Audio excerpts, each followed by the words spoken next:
A cena pós-créditos do episódio 8 de WandaVision fez uma referência direta ao Visão Branco dos quadrinhos. Só que o buraco é muito mais embaixo, porque talvez estejam prestes a adaptar o arco do Anti-Visão para o universo cinematográfico da Marvel. Por que esse personagem é tão perigoso? E por que o Paul Bettany, intérprete do Visão, pode ser um grande sacana com isso? Vamos falar disso tudo aqui nesse vídeo.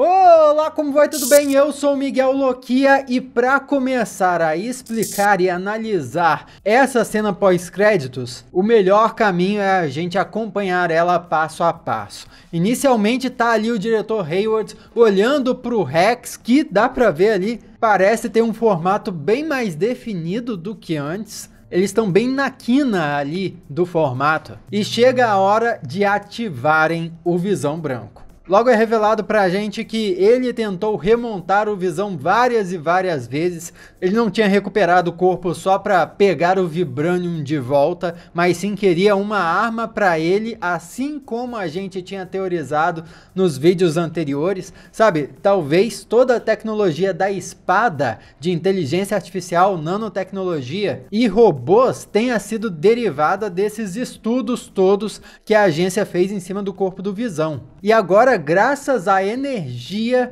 da Feiticeira Escarlate, eles conseguiram reativar aquele corpo. Acho interessante reparar algumas coisas. Primeiro, quando o drone apareceu no episódio 5 e continuou aceso, a gente achou meio estranho, não é? Tudo que a Feiticeira Escarlate fez até então foi modificado e daí ficava normal. Olha a roupa da Monica Rambeau, por exemplo. Mas aquele drone ficou carregado. Tinha que ter algum motivo para isso, e agora a gente descobriu o motivo. O motivo é simplesmente para o roteiro usar a energia daquele drone para ativar o Visão Branco. Dentro da narrativa, sinceramente, eu não consigo pensar em uma explicação de por que o drone continuou aceso. Mas não se preocupa não, que eu não vou invocar o Deadpool aqui para falar... Não vamos fazer isso não.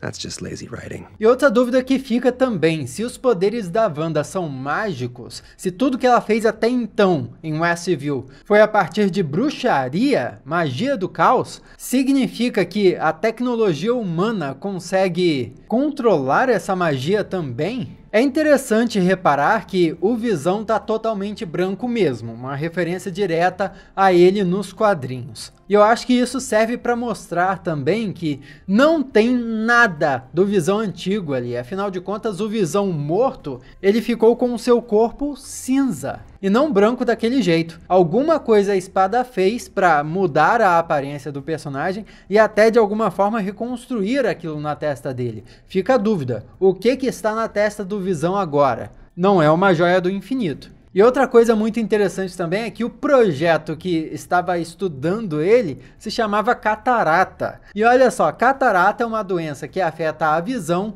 e deixa os olhos pálidos, embaçados, brancos. Exatamente o que fez com Visão aqui, deixou ele branco. Eu sei que existiam algumas teorias aí pela internet de que era exatamente isso que o projeto Catarata iria fazer em WandaVision, só que infelizmente essas teorias não tinham chegado a mim antes de eu assistir o episódio, então pra mim foi uma baita surpresa isso aí. Óbvio que uma coisa é reativar uma versão do Visão e outra coisa é controlar ela. Nós vamos especular sobre o que pode acontecer com esse personagem dentro do universo cinematográfico da Marvel, mas eu acho que vai ser muito mais interessante conversar sobre isso depois que a gente debater a origem dele nos quadrinhos. Nas HQs, o Visão tradicional passou por uma fase meio problemática. Ele estava envolvido no governo americano, ajudando o país a se desenvolver, e numa tentativa de melhorar as coisas, ele pensou que poderia se conectar a toda a rede de computadores no mundo inteiro. Foi um plano bem vilanesco, sim,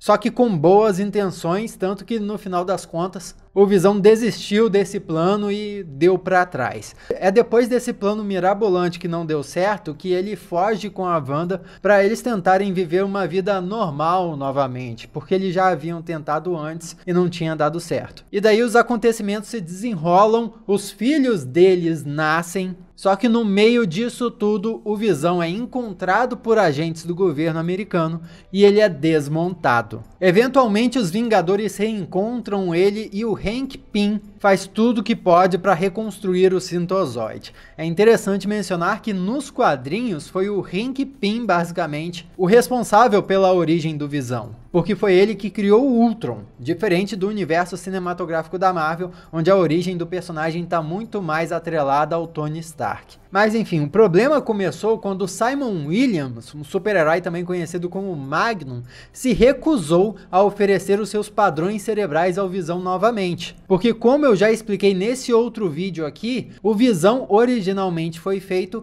a partir de, entre outras coisas, os padrões cerebrais desse super-herói aí. Tanto que é como se o Visão fosse uma espécie de cópia, clone do Magnum. E é exatamente esse argumento que o Magnum usa. Olha, o Visão era meio que uma cópia minha, e quando as minhas ondas cerebrais foram usadas para criar ele, foi contra a minha vontade. E aquilo tinha traumatizado ele profundamente. Com esse argumento aí, os outros Vingadores se convenceram e a Feiticeira Escarlate, apesar de triste, meio que não pôde fazer nada. Daí o Visão, sem a mente do Simon Williams e com os reparos improvisados do Hank Pym, ressurgiu como o Visão Branco. Era um sintozoide sem personalidade, sem emoções e sem as memórias de tudo que o Visão original tinha vivido. Mas aí você pensa, beleza, foi assim que o Visão Branco surgiu, mas o que aconteceu com ele depois? E aí que entra a história do Antivisão. Para começo de conversa, foi interagindo com esse Visão Branco aí que a feiticeira descobriu que os seus filhos eram fragmentos da alma de Mephisto e foram absorvidos por um vilão chamado Mestre Pandemônio que estava servindo às ordens do Mephisto. Lógico que esse acontecimento foi traumático pra caramba e serviu basicamente como a gota d'água para a separação do casal. Eles não só deixaram de ser namorados, como também deixaram de ser colegas de equipe. Cada um passou a agir em grupos diferentes. Porém, conforme o tempo foi passando, esse Visão Branco foi retomando alguns níveis de consciência. Inicialmente adotando os padrões cerebrais de um cientista chamado Alex Lipton, e depois, aos poucos, os padrões cerebrais do Simon Williams, o Magnum, foram retornando para ele naturalmente. Ou seja, eventualmente, mesmo branco, o Visão voltou a ser ele mesmo. Só que eventualmente o Visão foi raptado por um vilão chamado Proctor, que basicamente quis trocar a consciência do Visão original, que estava no Visão Branco, com a de um Visão de uma realidade paralela, que tinha um corpo meio que quase que idêntico ao Visão colorido originalmente. O problema é que esse Visão de uma realidade paralela era totalmente maligno, era o Antivisão. E dessa forma, o Visão original voltou a ter um corpo colorido igual ele tinha, enquanto o corpo do Visão Branco voltou a integrar os Vingadores, se infiltrando lá na equipe, só que com a consciência desse Antivisão. Claro que isso deu muito problema, até o Ultron voltou a aparecer e ajudou o Visão a derrotar o Antivisão no corpo do Visão Branco e um outro vilão aliado dele. Mas olha que legal, nos quadrinhos nós já temos a cena do Visão colorido lutando contra o Visão Branco. Algo que provavelmente vai acontecer no episódio final de WandaVision. Agora, quais são os poderes do Visão Branco / Antivisão? Basicamente são os mesmos poderes do Visão tradicional. O problema é que ele não tem nenhum senso de moral. E isso é um problema gigantesco, porque o Visão é muito poderoso. Ele pode aumentar ou diminuir a densidade do corpo dele, se tornar intangível, voar, ficar super forte, ser super rápido e ainda jogar raios de energia. Isso é basicamente um Superman. Ou melhor, é até mais forte que o Superman, porque o Superman não consegue ficar intangível. Com isso em mente, vamos pensar como essa história pode ser adaptada para WandaVision. Acho que o caminho mais óbvio que a série pode seguir é o Visão ser controlado pela espada completamente, invadir o Rex e tentar matar a Feiticeira Escarlate e todo mundo que tiver lá dentro. Inclusive, aquilo na testa do Visão Branco pode ser uma espécie de microchip que vai permitir à espada controlar ele como se fosse um dos seus drones. Porém, eu acho que a gente pode ir um pouco além e teorizar outras possibilidades. Porque olha só, o Hayward, ele fez exatamente o que o Visão não queria que fizessem com ele. Transformou o seu corpo em uma arma. Imagina se, assim como nos quadrinhos, aos poucos o Visão Branco for retomando a sua consciência e se tornando mais parecido com o Visão tradicional. Isso poderia fazer com que ele se virasse contra a Espada, só que se ele fizer isso, contra quem a Feiticeira Escarlate e todos os heróis lá envolvidos vão lutar? Será que vai rolar uma divisão aí, tipo Feiticeiro Escarlate contra Agatha Harkness, enquanto Visão Branco e Visão Colorido lutariam contra a Espada? Só acho inevitável que antes do Visão talvez trair a Espada e começar a se virar contra ela, ele vai ter que lutar contra o Visão Colorido sim, isso aí não tem escapatória. Existe até a chance da Espada perder controle do Visão Branco totalmente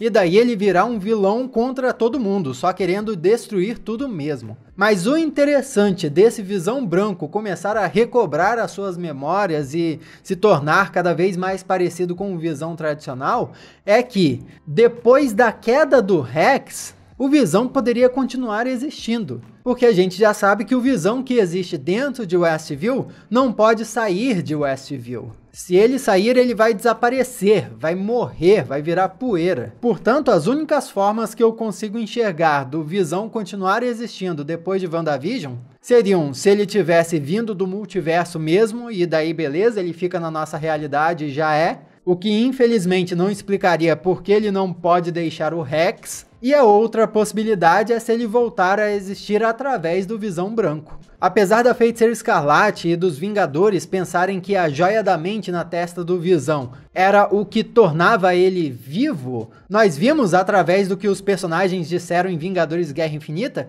que o Visão é muito mais do que as joias do infinito. E aquela história toda da Shuri tentando remover a joia da mente da testa dele ainda não teve conclusão até hoje. Será que aquilo tudo foi para agora, em WandaVision, nós vermos o Visão voltando a existir sem a necessidade da joia da mente? Através da Espada, nós vimos que eles conseguiram trazer uma versão do Visão de volta. A única coisa que falta voltar agora é a personalidade do Visão antigo. E isso aí talvez a própria Feiticeira Escarlate possa colocar dentro dele. Agora, o mais animador dessa possibilidade aí do Visão de fato voltar através do Visão Branco é uma segunda temporada de WandaVision, que não seria WandaVision mais, mas sim, olha só, imagina que louco, uma adaptação dos quadrinhos do Visão, onde ele decide viver uma vida suburbana, criando uma família de sintozoides para ele. Aquela série em quadrinhos é sensacional, tem várias reviravoltas e com certeza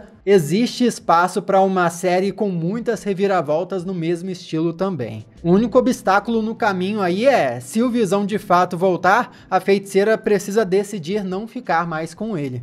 Seja porque já passou pelo luto de perder ele mais de uma vez, ou por achar que ela representa um perigo para a vida dele, sei lá. E o Paul Bettany? Quem tá esperto e acompanha aqui o canal sabe que o ator do Visão deu uma entrevista falando que existia um ator que ainda iria aparecer em WandaVision e que era sensacional, ele sempre tinha sonhado em contracenar com esse ator e ele mal podia esperar que a gente visse aquilo. Bom, as especulações foram longe. Será que esse ator seria algum intérprete do Magneto? Ou então algum herói dos Vingadores, sei lá? Talvez até uma versão de Homem-Aranha? Pois bem, essa cena pós-créditos pode ter revelado que essa entrevista do Paul Bettany foi nada mais nada menos que uma baita trollagem. Esse ator com quem ele sempre sonhou em contracenar pode ter sido ele próprio. E agora, com Visão Colorido versus Visão Branco, ele vai conseguir contracenar consigo mesmo. Será que essa entrevista foi mesmo uma baita trollagem do ator? E ele só estava ansioso para contracenar consigo mesmo na batalha de Visão Colorido contra Visão Branco? Comenta aí o que você acha, vamos conversar a respeito. Aqui do lado tem mais vídeos para você assistir. Clica aí, continua no canal e muito obrigado pela sua companhia até aqui. Eu sou Miguel Loquia e a gente se vê na próxima. Ah, Visão Branco. Será que o Visão volta? Espero que o Visão volte. Eu gostaria muito de uma série adaptando aquele arco dos quadrinhos do Visão. Nossa.